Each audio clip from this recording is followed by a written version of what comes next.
আজি বহুত দিন পিছত আহিছো ডিফু মেডিকেল কলেজত। এনেতো আহিব মন নাছিলে, তথাপিও আহিছো যদি এবাৰ ঘূৰি যাব বুলি আহি সোমালো। আৰু এইখন হ'ল তাৰা লাংচু, হয়তো আপোনালোকে সকলোৱে চিনি পায়। এই ঠাইখনত বছৰি বহুত ডাঙৰ এখন ফেষ্টিভেলো হয়, আপোনালোকে সকলোৱে জানে। আৰু এইখনেই সেইখন ঠাই যি ঠাইখনত 2022 চনত বলিউডৰ ছিংগাৰ সুনিধি চৌহানে আহি প্ৰগ্ৰাম কৰিছিল।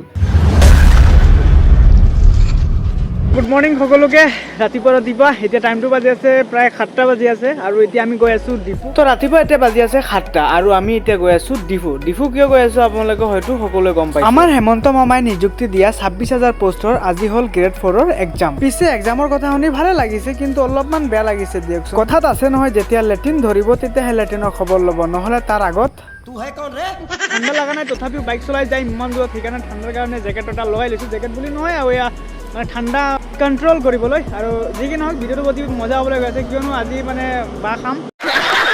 আৰু এইখন হ'ল বুকলীয়া বাইপাছ, চাব পাৰে। আৰু এই আমাৰ গাড়ীখন ৰাখি দিছোঁ, গাড়ীৰ মাজত হেণ্ডিমেন আছে। তো বাকীখিনি ইতিহাস এইপিনে চাব দেয়া।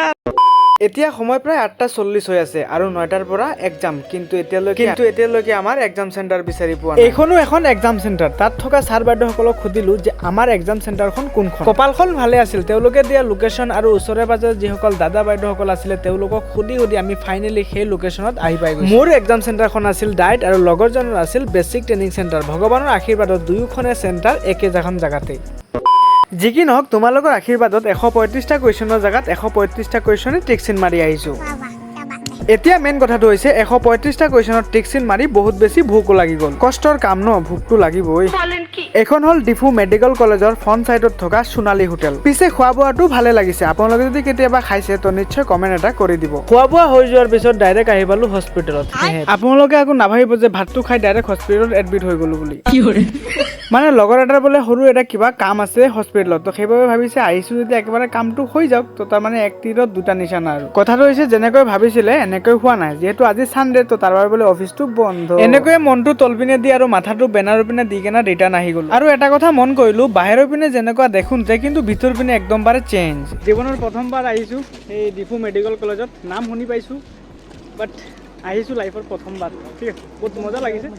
বাহিৰখন যেনেকুৱা ভিতৰত আৰু বেলেগ মজা। বাহিৰখন পুৰণি হৈ গৈছে, ভিতৰত পুৰা HD আৰু যি কি নহওক হস্পিটেলখনতো দেখিলোঁ। এতিয়াতো আমাৰ হস্পিটেলত কি কাম, যেতিয়া বেমাৰ হ'ব তেতিয়া দেখা যাব ন। আৰু বাইকখন ঘূৰাই ডাইৰেক্ট আহি পালোঁ ডিফু বিশালত। লগৰবিলাকে কৈছে বোলে ডিফু বিশালত বহুত কম দামত বস্তু পায়, তো সেইবাবে আহিলোঁ। আৰু বহুত সময় ঘূৰা ঘূৰিৰ পিছত 2-এটা কাপোৰ পচন্দ লাগিছে, ভাবিছোঁ ল'ম, কিন্তু লগৰটোৱে কৈছে কম দামতে পায়, ফ্ৰীটো নাপায়। তো এতিয়া পইচাই নাই পেকেটত, কেনেকা ল'মে মানে পইচা নাই, তথাপিও এনেকা লেভেল দি আছোঁ যেনেকা মোৰ পেকেটত পুৰা পইচা ভৰ্তি। তো এইটো চাই আছোঁ, এইটো চাই আছোঁ, মানুহে ভাবি আছে বা এইটো পুৰা আহিছে আৰু শ্বপিং কৰিবলৈ, কিন্তু 1 টকাও নাই মাকা।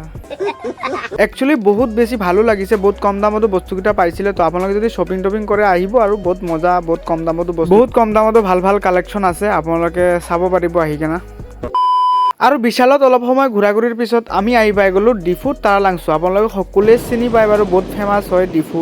আৰু এই গেটটোত এণ্ট্ৰি ফিজ দিব লাগে। আমিতো প্ৰথমত নাজানিছিলোঁ, এণ্ট্ৰি ফিজ দিলোঁ। তাৰপিছত ভিতৰত গৈছোঁ, ভিতৰত গৈ কিনে দেখি পাইছোঁ ভাই আৰু এটা এণ্ট্ৰি ফিজ। অ' ভাই চাপ। আৰু আহিছোঁ তাৰা লাংচু। ভাই গেটত পইচা দি অৱস্থা পুৰা বেয়া আৰু। বলেন কি 1-1.5 লাখ টকা গেটতে দি দিলোঁ। এতিয়া মেইন ভিতৰত যাব লাগিলে আৰু গেটত দিব লাগে, তো ভাই নোসোমাওঁ আৰু বিশালৰ পৰা সোমাই আহি গ'লোঁ। কাপোৰ চাপোৰ ল'ব আছিলোঁ, পেকেটত পইচা নেকি, ঘেণ্টা কাপোৰ ল'ম নেকি। তো এয়াই আৰু চাব পাৰে, এই বাহিৰৰ পৰা চাওক আৰু তাৰা লাংচু।